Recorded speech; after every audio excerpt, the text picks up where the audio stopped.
Bonjour, maintenant je vais faire les exercices du dossier 3 et 4. Et je vais commencer avec le premier exercice. Il dit que je dois parler sur l'origine de mes gouttes et je suis en train d'étudier les langues modernes dans l'université de Salvador. Et la première fois que j'ai eu l'opportunité de lire un livre en anglais, c'est quand j'étais petit. Mon père m'a acheté un livre d'anglais pour les enfants et j'ai lu ce livre et j'ai pensé que l'anglais c'est une belle langue et c'est comme ça que j'ai commencé à m'intéresser dans les langues comme l'anglais. Et après ça, quand je suis allée la première fois à l'université, quand je suis en train d'étudier langue moderne, j'ai reçu ma première classe de français et je pensais que le français c'est une langue très intéressante et c'est comme ça que j'ai choisi ces langues et l'anglais pour l'étudier et faire mes études dans ces types de langues.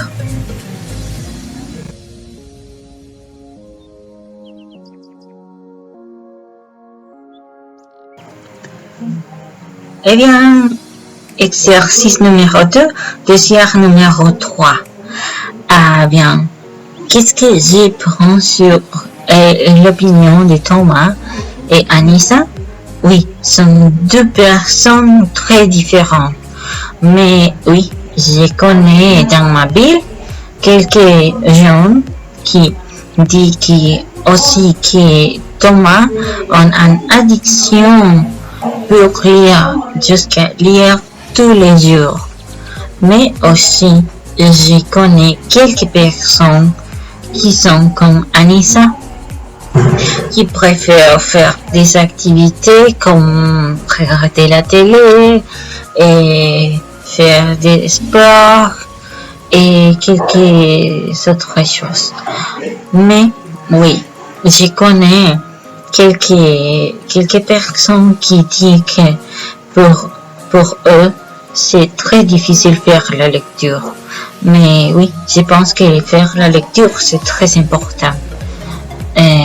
Par exemple, en train de lire qu'on apprend de la grammaire et à corriger la prononciation comme quand on est en train d'apprendre une langue étrangère, est très important d'apprendre à lire dans les autres langues.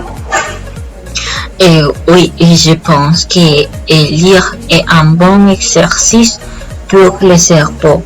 Et quand on lit un livre, c'est qu'on apprend et apprendre à voir d'autres manières la réalité dans laquelle est en train de vivre.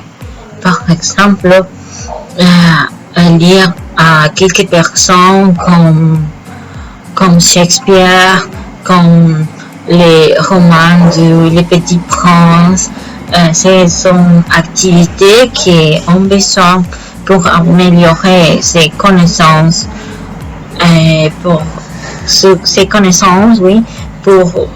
la vie et pour tous les sujets, comme j'avais dit, quand on est en train d'apprendre une langue étrangère, comme la grammaire.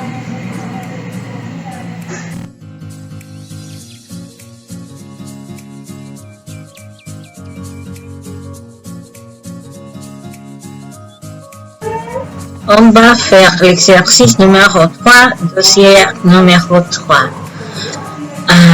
On va faire quelques questions et je vais les répondre.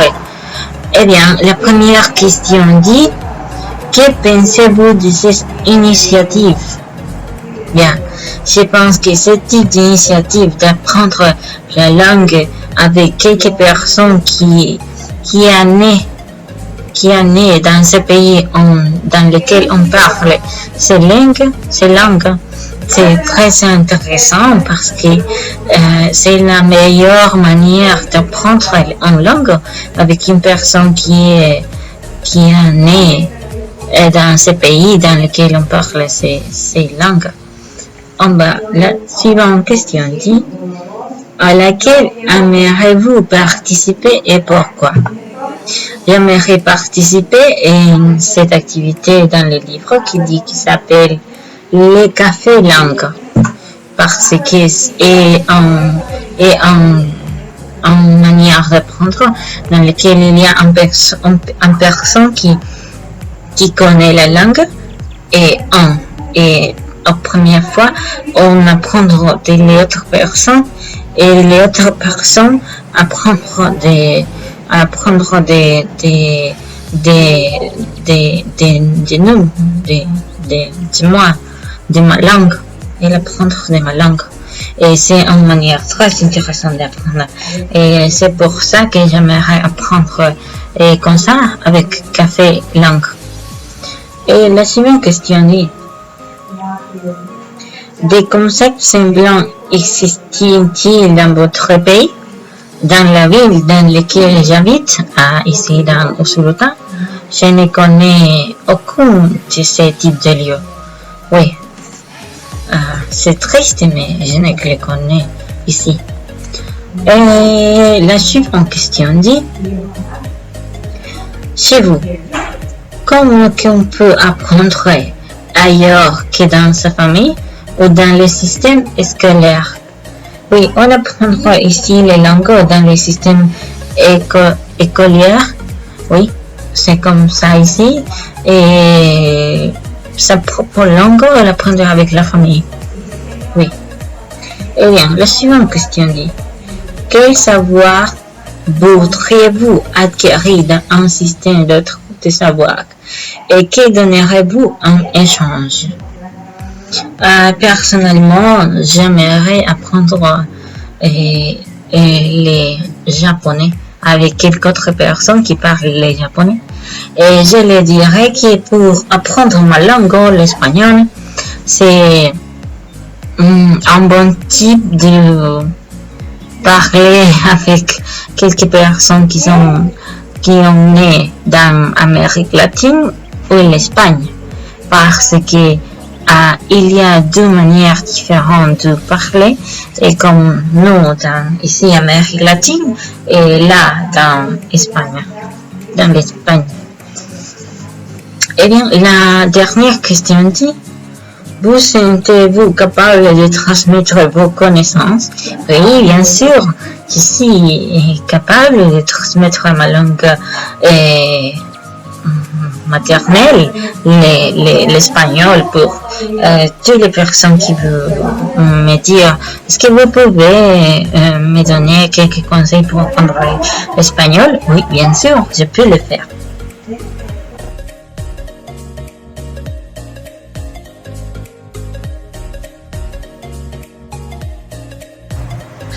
On va avec l'exercice numéro 3. Eh bien, je vais faire quelques questions sur les lectures que j'ai fait et après je vais répondre les questions. Oui. La première question dit quels sont les objectifs de ces lieux d'échange? Oui, il y a une université populaire et aussi il y a un café, le café langue. L'objectif de ce type de lieu, c'est changer de connaissances. Oui, connaissances sur les langues maternelles de quelques personnes. La suivante question dit à qui s'adresse-t-il et quelle façon d'apprendre présente-t-il? Modalité et lieu. Oui, le café langue, c'est on s'assise sur un lieu comme un café et c'est comme on parle avec autres personnes.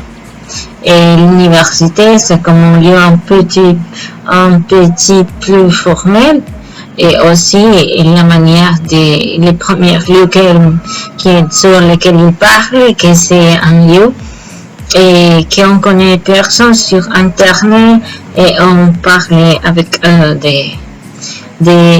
langue et qu'on veut apprendre. Et la suivante question dit quelle est l'origine des réseaux d'échange réciproques? Oui, la lecture dit qu'il y a 25 ans, un institutrice qui s'appelle Claire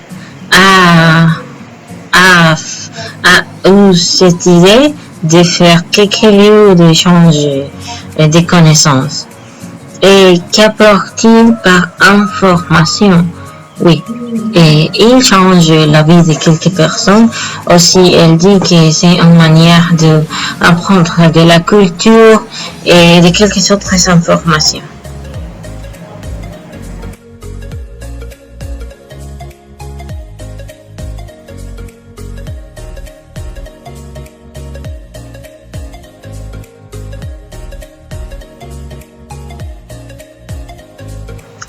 On va continuer avec le dossier numéro 4 et je vais faire l'exercice numéro 1. Il dit que je dois regarder quelques images. Vous pouvez les voir ici. Quelques images. Ils sont quelques images d'un magasin. Oui, je vais faire quelques hypothèses sur ces portraits. Eh bien, je pense que la première, c'est une femme qui a 37 ans, qui joue au tennis. Et ici, on peut voir Kate et William. Je pense que Kate a 32 ans, est une femme, et William, 45 ans, c'est un homme qui sont sa grand-mère et la monarque Isabelle. Et le troisième, vous pouvez voir une femme qui travaille avec quelque chose de vêtements et des produits pour la beauté. Et ici, vous pouvez voir un homme de 52 ans qui travaille dans la politique.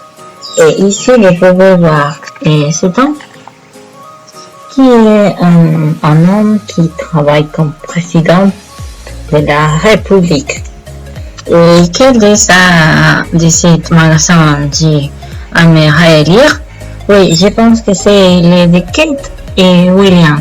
Pour moi, lire de ces personnes, c'est très intéressant. De la monarchie romantique.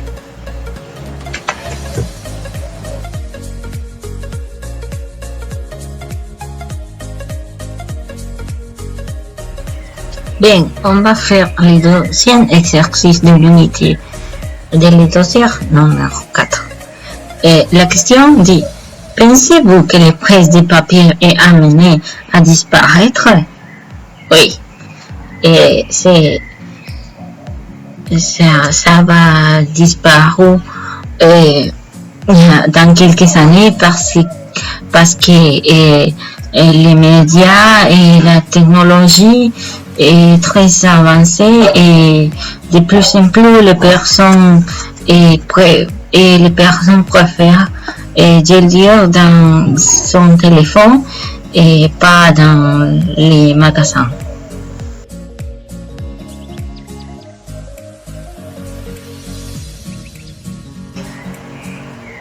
Bienvenue dans cette nouvelle édition de Les Nouvelles du jour.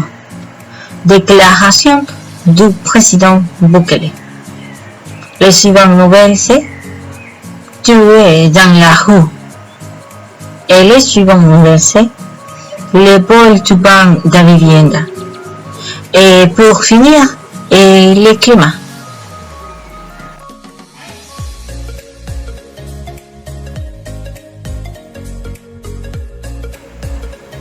Oui, et dans mon pays, le quotidien est de la même manière qu'en France. Oui, jusqu'à ici, il y a quelques quotidiens comme Michero, La Prensa Gráfica et El Diario de Hoy. Oui, les quotidiens, c'est de la même manière que là en France. Il n'y a pas une grande différence entre eux. Et oui, c'est la même manière. Je ne regardais pas quelques grandes différences entre eux.